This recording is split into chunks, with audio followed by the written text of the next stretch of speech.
Why Michael B. Jordan, Kanye West, and more celebrities were name-dropped at Sean Diddy Combs' trial.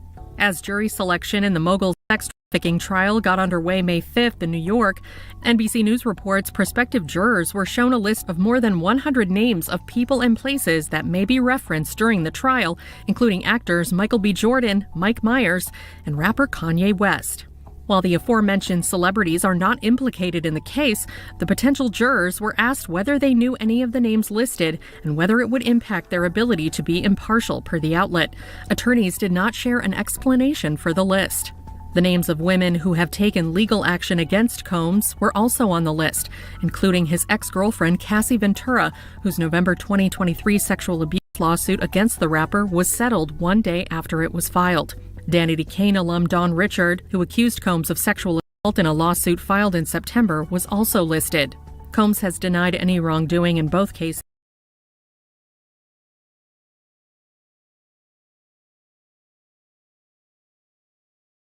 And whenever these trials come about, the closer you get to the trial date, a lot of things start happening to remove people from the case that are going to strengthen the case for the prosecution. And I feel like we're watching that take place now with one of the male sex worker guys who provided tapes to the feds. He's disappeared. And this is similar to what happened in the Tory Lanez case, where the bodyguard whose DNA was on the weapon, he disappeared. So I expect to see a lot of strange things take place. I expect to see the defense team do a lot of steps to lighten the image of Combs, and we've been watching that take place. From what you know about him, Sean Combs, obviously the perception of him has changed dramatically since these allegations were made and since he got charged. I mean, from everything we're seeing now, he seems a very unpleasant, nasty, violent piece of work. Is that a correct assessment? The assessment is going to be correct. So what I've learned is whenever you see a gentleman like this from affluence and power, whenever they have an addiction to MDMA or the drug ecstasy, they call it the love drug. So he's been doing this drug for over 20 years. So that's going to lead his view skewed when it comes to sexual activity. I believe it's helped turn him into a sexual deviant.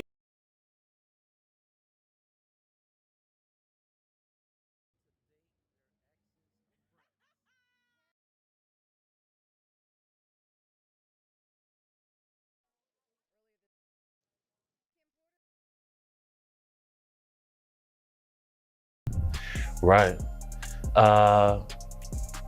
Well, Pierce, let me ask you a question. From your journalistic perspective, have you ever noticed how in this industry, people untimely meet their demise as soon as somebody else seems like they're having a problem? Have you ever seen that before? Well, there was, of course, the case of one of his other ex-girlfriends, Kim Porter, who died of pneumonia at a very young age. You just referenced your own situation with pneumonia that you believe was deliberate poisoning. Do you believe that may be what happened to her? Why are so many people coming down with pneumonia? Why is that happening to everybody? What is that about? Where have you ever seen this many cases of pneumonia associated with one situation? So, you know.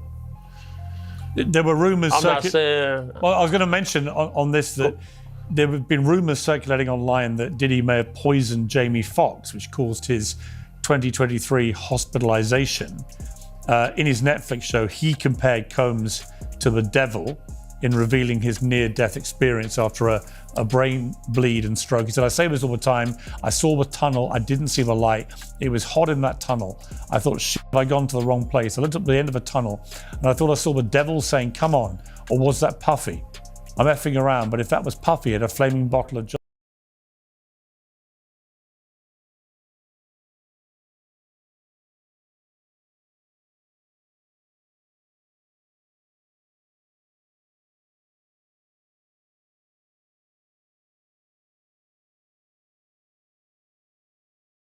Justin Bieber breaking his silence on the ordeal after months of speculation over their one-time relationship. His rep telling ET, although Justin is not among Sean Combs' victims, there are individuals who were genuinely harmed by him. Shifting focus away from this reality detracts from the justice these victims rightfully deserve. Bieber's questionable connection to Diddy piquing interest online as the rap mogul's indictment for sex trafficking and racketeering charges, which he denies, made headlines. Old clips of the two hanging out while Justin was underage resurfacing.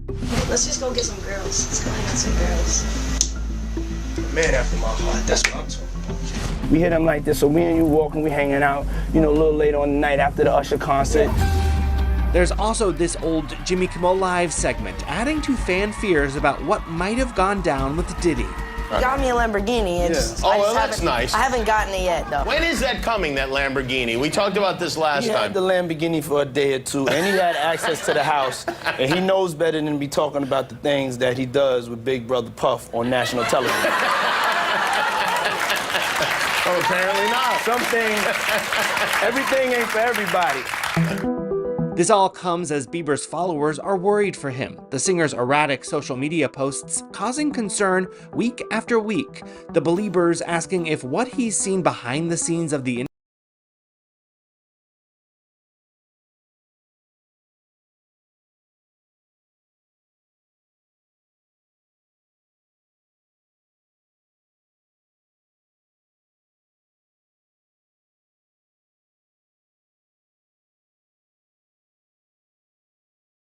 joined Combs' group Diddy Dirty Money after Danity Kane disbanded. While on the stand, she told jurors that she saw Combs hit Ventura with a skillet full of eggs at his Los Angeles home in 2009. Richard added, "I was scared for her. I was scared to do anything." Richard's testimony in Combs' ongoing trial comes 8 months after she accused the rapper in a lawsuit of subjecting her to years of inhumane working conditions, which included groping, assault, and false imprisonment. The lawsuit, filed in September, obtained by E! News, stated, Mr. Combs frequently held meetings with Ms. Richard wearing only his underwear, despite Ms. Richard's protests and repeated requests for him to put on clothing. In her filing, the 41-year-old also alleged that Combs ordered her to strip down to her underwear, made demeaning remarks about her body, and entered her dressing room unannounced while she was unclothed, and touched her without her permission under the guise of showing the stylist what to do. You understand? Because you might not like it. Something is wrong if you don't think that dude groomed that young girl. Took that impressionable young girl who wanted to be a star, who wanted all her dreams that she had to come true, and fed her drugs, fed her pills, fed her alcohol, and fed her mushrooms and things that she never took before to F her mind up, and then put her in a position that she thought that what little shit that she had, that she didn't want to lose it. If you didn't think that he did something and did that to her, bruh, I gotta say,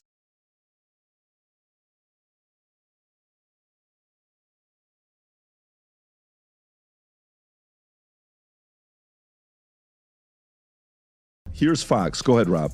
What jurors heard today were tales of appalling physical abuse by Sean Combs as prosecutors portrayed him as a monster who controlled people and plied them with drugs, threats, money, brandishing guns during these on-camera sexual performances that he liked to call freakoffs. And in fact, jurors were shown for the first time today that horrifying videotape. Combs brutally beating and dragging his then-girlfriend. And then a male escort took the witness stand, and he talked about how he saw firsthand that same young woman repeatedly battered by the defendant, who then tried to bribe a hotel security guard with a stack of cash to get rid of the evidence. In opening statements, what struck me was how the defense attorney openly admitted that her client committed domestic violence, but then tried to argue, well, that's not sex trafficking for which he's charged. Technically, yes, but it is an underlying crime in the racketeering case against him, which includes kidnapping, arson, sex crimes, bribery, obstruction, all part of this alleged criminal enterprise run by Sean Combs. His attorney also admitted to the jury that her client's conduct is quote unquote indefensible and that he may be a sexual deviant, but that doesn't make him a criminal, which strikes me as not a terribly great.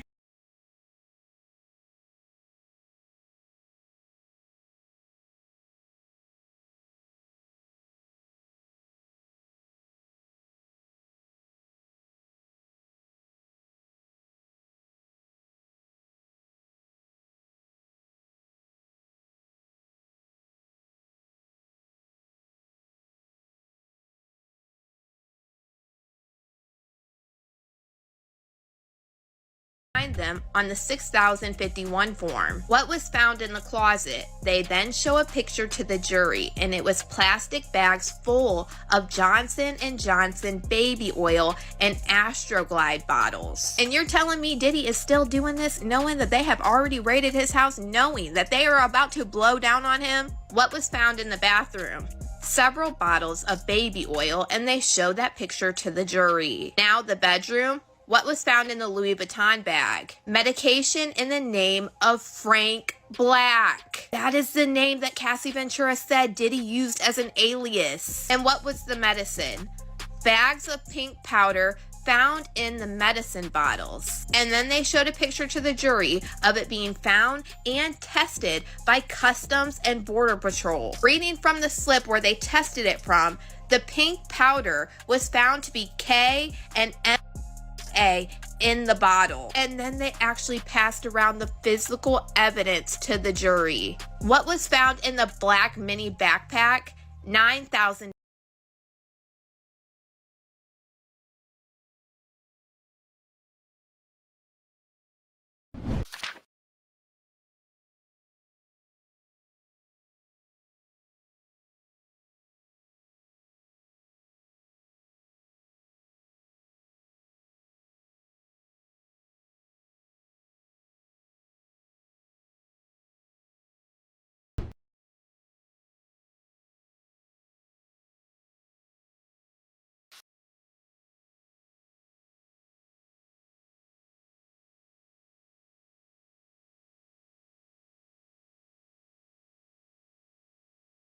Diddy and Ross, which they good buddies, okay? They're gay. Who? Both. Diddy and Ross. And Khaled. They're all gay. Okay? DJ Khaled, Rick Ross, and P. Diddy? Yeah. They're all gay? Yeah. Gotcha. All right. Khaled is a Hamas supporter. Okay? Who supporter? Hamas. Hamas. Yeah. Sorry, I said it wrong. No worries. Hamas supporter, okay? Right. I had sex with Cassie and Sean.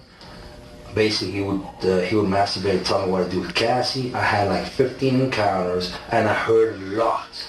Oh, hidden in plain sight. It's hidden. I think I see what you're saying. Okay, how do I know this? Yeah, that's what I want to know. How do you know this? Do you know Sean Combs? We made love. Who you made love with? Diddy, Bow Wow, Busta Rhymes. You just told me you seen Busta in the airport too. That motherfucker tried to act like he didn't know you. You smashed Drake? No, I never smashed. Oh, you made love to Drake. And Cat Williams. What's his name? Bro, you smashing a lot of people. What's the name? Terrence Howard. Terrence Howard. Terrence Howard. Usher. Usher's a gusher. And watch as Cat Williams calls out Bishop T.D. Jakes, and watch as T.D. Jakes and Geno Jennings' response. I came in this business saying I was going to expose. When I talked about Michael Jackson, when I talked about R. Kelly, they canceled me for these things because why would you talk about another black dude? Race is not where the line is drawn. It's God's side and the other side. And we don't care nothing about the other side. Period. All of these big dick deviants is all catching hell in 2024. It's up for all of them. It don't matter if you Diddy or whoever you is, T.G. Jakes, any of them. All lies will be exposed. That's all. And anyone who takes that the wrong way, know why they take it the wrong way. Good, I'm good. I'm fine. I'm good because I know the truth. T.D. Jakes, do not speak against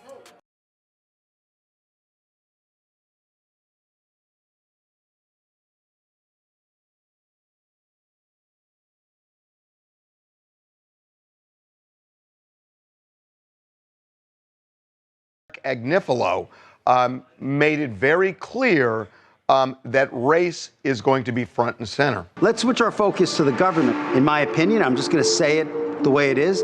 No friend historically of the successful black man, okay? None. And they start making this case, in my opinion, as a takedown of a successful black man. Here's a man who has made some of the most important businesses owned by a black man. Run, owned, created, founded. The vision was that of a black man. What have we done? We have reduced him, not everyone, but a large amount of our society, to being a monster.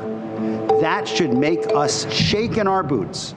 So, Mark Agnifilo, obviously white. Yes. The co-counsel is Tenny Garrigus, white. And Mark Garrigus, her dad, who we're told is going to play a significant part in this case, white. Well, and let's remember, you're going to have at least one witness and probably a parade of witnesses of black females who are going to claim they were victimized by Diddy. And so in order to give sort of a human face to that, maybe suggest that that's not the case, it makes a lot of sense. I mean, the jury is finding cues in every piece of evidence, but also who's representing him. And if they just have a bunch of white folks sort of defending him, all those black female alleged victims maybe going to look like they're being targeted by his high-priced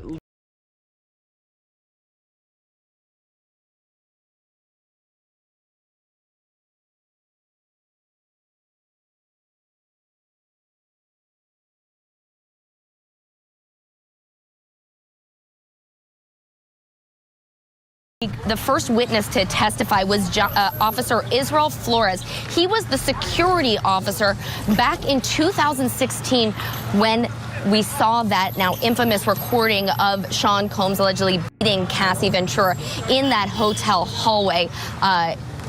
We heard from him. We watched the video in its entirety from multiple angles in order to see exactly what unfolded. And as we watch this video, I want to say, by the way, everything we're about to talk about during this live shot could be perceived as disturbing materials. Just want to give our viewers a little bit of a warning here. Watching Sean Combs kick and drag and grab Cassie Ventura by her neck and by her hair over and over again. And then at one point, Cassie walks over to a phone that's in this lobby, lobby area of their 6th floor hotel room, and she calls for this instant services, and a security guard comes up, and at that point he's able to separate them, and he walks them down the hallway towards the hotel room where they were. Cassie apparently telling the security officer that she just wants to leave, and Sean Combs reportedly telling her that she's not going to leave. And when they opened the door to that hotel room, there was another man, according to this officer, sitting in the hotel.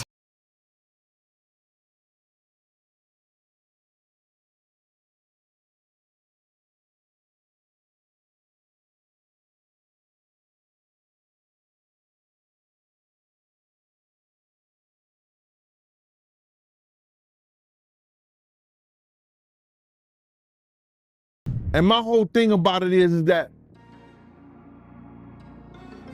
Puff wasn't right what he did to people around us, man. He wasn't right what he did to people around us. Him being hard-headed, not listening, and not telling the truth and constantly lying cost a lot of people their lives, man. It cost a lot of people their lives. I want him to understand. When I told him, if we don't do something to these doors, people gonna die tonight. And forget, and I wanna say F what other people say, everybody know I told him that. Our whole crew know I told him that. From Slick to Nord, Bunny, Big Boy, Eddie, all the people that was with us that night, know I told him that. 9 people end up dead.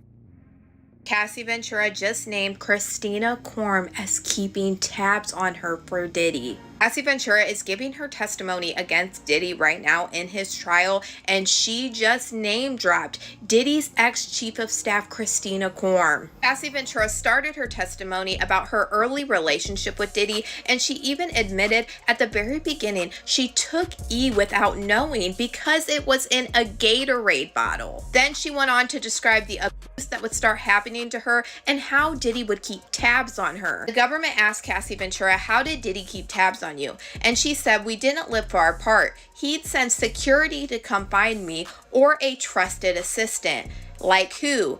David James or Christina Korm. And we know that Diddy's ex-chief of staff, Christina Korm, has been named in multiple civil lawsuits with Diddy. So the fact that Cassie Ventura just listed her literally sent chills all the way up my spine. Because back in 2018 and prior, during Cassie and Diddy's relationship, I didn't even know if Christina Korm at this time would have any part in any of this. Cassie Ventura points out at this time, Christina Korm was only an assistant for Diddy. She wasn't even Diddy's chief of staff during this time. And I already know that this will not be the last that we hear about Christina Korm. I just didn't know it was happening this early on. Diddy's ex-assistant, Philip Pines, who was on the fall for Diddy, admitted that he testified to the grand jury against Diddy, and he showed us so many pieces of evidence in his documentary interview. He showed text messages between him and Christina Korm of Christina Korm asking for all of these different free